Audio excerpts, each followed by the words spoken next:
I'm Mark. I'm Josh. And I'm Alex. And this is Alter Ego at the Movies. We'll be talking about Suicide Squad.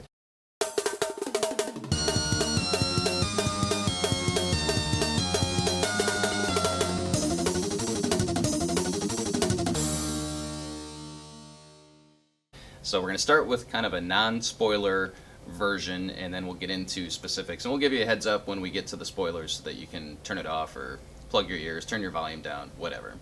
So I think the big thing, or the place to start, is did we like the movie? And I did. Yeah. It didn't suck. So we liked it more than Alex did. And it was somewhat surprising, I guess, because the critics are just laying into this thing, comparing it to Fantastic Four and Green Lantern and all kinds of crazy stuff, and I think they were way off. I mean, reviews are opinions, and opinions are like buttholes, so everyone has them, right?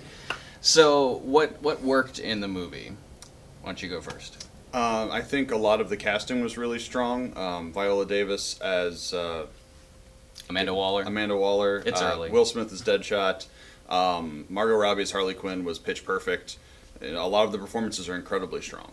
Matter of fact, there wasn't any performance I really hated because of the actor or the way they performed, including Jared Leto, who took a lot of flack. He's not the best Joker. He's not even maybe a great Joker, but he's a passable Joker. What about you, Alex? What worked for you? For the most part, all of it did. Just nothing was great for me. A lot of it was a lot of good stuff, but nothing stood out. I was like, oh, that's amazing. I want to see more of that. It's like, okay, it's good. I can see it again. I can watch more of them. And that's my 1 or 2 sentence review is it's good, it's not great, and it's nowhere near as bad as people are making it out to be. It's like 3 sentences. I think it's a good starting. It is 3 sentences. I think it's a good starting point for DC, hopefully, to redeem themselves and Warner Brothers to redeem themselves. I'm with you. I think all of the actors embodied their characters extremely well right out of the comics. I mean, Harley Quinn has dialogue that's right out of the comic books, and Margot Robbie does a great job with it. Will Smith's Deadshot is great, and for me, I'm Will Smith to me, and I wonder if it's a coincidence that they're both Scientologists, but Will Smith is like Tom Cruise to me. I don't Will really. Smith's a Scientologist? Yeah, you didn't know that. I didn't. I don't like necessarily Tom Cruise as a person, but I'm a sucker for Tom Cruise movies, and I'm kind of a sucker for Will Smith movies too. And he's hit a rough patch lately with things that just haven't gone really well. And it was nice to see him as part of an ensemble cast, that where he's not carrying the movie. He's a cog in the wheel, and he does a great job. And his character is probably the most fleshed out in the movie outside of Harley Quinn. But to see Will Smith as part of an ensemble cast for me was super cool. Everything worked. I mean, like you said, Viola Davis as Amanda Waller was great. I said everything worked, and everything did work. There was really nothing broken. There's nothing wrong with this movie. It's just not great. And so if you're a comic fan, it is everything probably that you're looking for the most part. So what I guess we'll go into what didn't work.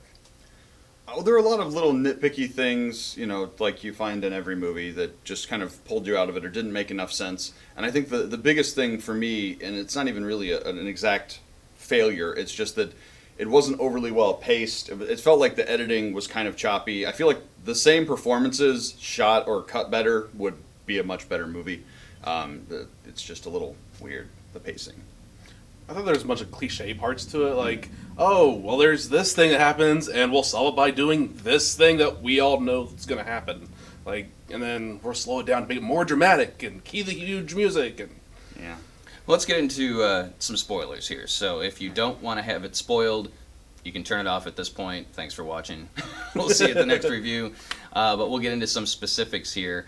And kind of to go off of what Alex said, one of the things that didn't work for me was the villain. It's a big, celestial type villain that there were visuals in this that were very similar to Ghostbusters in 1984 or whenever it was, and that the main villain kind of is like a Zool character.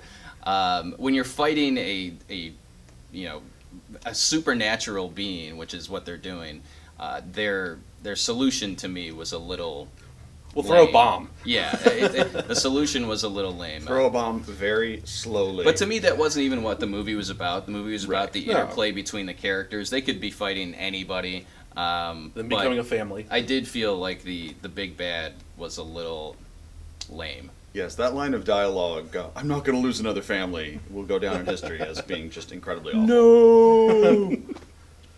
No. There are Easter eggs for comic book fans. All kinds of Easter eggs. We mentioned the dialogue that Harley uses. One that jumped out, Josh and I kind of snickered at the same time.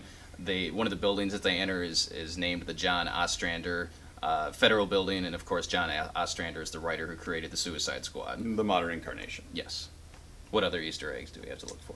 Um, Since you said there are all kinds of Easter eggs. there are. Joker and Harley dancing together. Oh, the one shot is exactly like the Alex Ross cover of the Joker and Harley. Yeah, yeah. There's cameos by, I guess we're spoiling now, I don't know. Yeah, go ahead. There's cameos by Batman, cameos by Bruce Wayne, cameo by The Flash, and The Flash is literally the shortest cameo I can imagine. It's like He's 8 pretty seconds. fast, though. Yeah. Well, there's Batman, and then there's Ben Affleck Batman, too. Right. So I'm pretty sure the first one was not Affleck. I was feeling the same way. And All of it is not Affleck, definitely. right. But, Until the... I think maybe credits. the stuff with Smith in the alley might be That Affleck. might have been, but... But Will Smith's not going to act with random guy number Right. 7. There is a mid-credit scene, so make sure that you stay for that. But there is no after credits. There is no after-credit scene. I don't know. I'm reading things like I read today that Suicide Squad needs to do an ungodly amount of money to make their budget back. I don't know if it's because of the marketing. I don't know if it's because they paid for a bunch of classic rock songs. Did have a lot of classic rock songs. Will Smith ain't cheap. They Yeah. saw Guardians of the Galaxy, like, oh, we can use that soundtrack. What other spoilers that are worth talking about? Well, I don't know if spoilers. I guess we can expound on some of the specific stuff. Jared Leto's Joker was what it needed to be. The truth of the matter is that when they shot The Dark Knight, every time dailies came back, studio execs hated Heath Ledger's performance. And obviously, ultimately, they were wrong. So this time, I'm sure if studio executives were looking at shots of Leto going, I don't know about this, there was a reason for them to not necessarily step in. But also, it didn't matter what the performance was. This is a rebound Joker. There is no performance that would have followed Heath Ledger's Joker this closely that would have been acceptable to everyone. So it was perfectly fine. It worked. Another criticism that a lot of people gave it before seeing it, and I've seen a few people say it since, is Deadshot's characterization by Will Smith being different. I don't have a significant problem with that. This is mind-boggling to the world to know, but Tony Stark is not an important part of the Marvel Universe. Or Tony Stark was not an important part of the Marvel Universe for 40 years.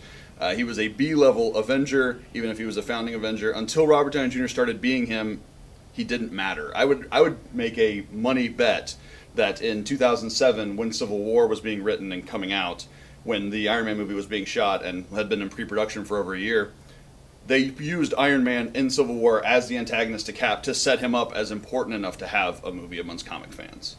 So Will Smith changing, there's not any significant changes, it's just a different feel to the character. And I really liked his Deadshot, so I was cool with that. Yeah. And even like the origin of Harley, how they went through the whole steps of her falling in love, going crazy, and then just a whole chemical bath too. I really enjoyed that. Yeah, there's an argument that this is Harley Quinn year one. Yeah. Like there's a lot of Harley flashback time. Which, I mean, that's the marketing tool right there. Yeah. We knew going in, it was a Harley movie featuring everyone else. And while I was watching it, the phrase that kept coming to mind was the anti-Avengers. I mean, this movie is an anti-Avengers movie. The team is a bunch of villains. They're not nice. They're kind of likable, some of them, the ones that we get to spend time with. But it's got humor. It's got humor that works. There was humor, an attempt at humor in Batman v Superman. But there are legitimately funny moments in the Suicide Squad, and that was great to see that in there. So it's I give it a thumbs up. I don't know what letter grade I would give it, but I would say definitely go see it in the theater. Reward Warner Brothers for doing something that's worthwhile. Final thoughts? Better than Batman v Superman. Significantly better than Batman v Superman, to me anyway. Best DC movie since Dark Knight. Better than Rises, better than the last Superman movie. Yeah. I agree. Definitely better than Dark Knight Rises.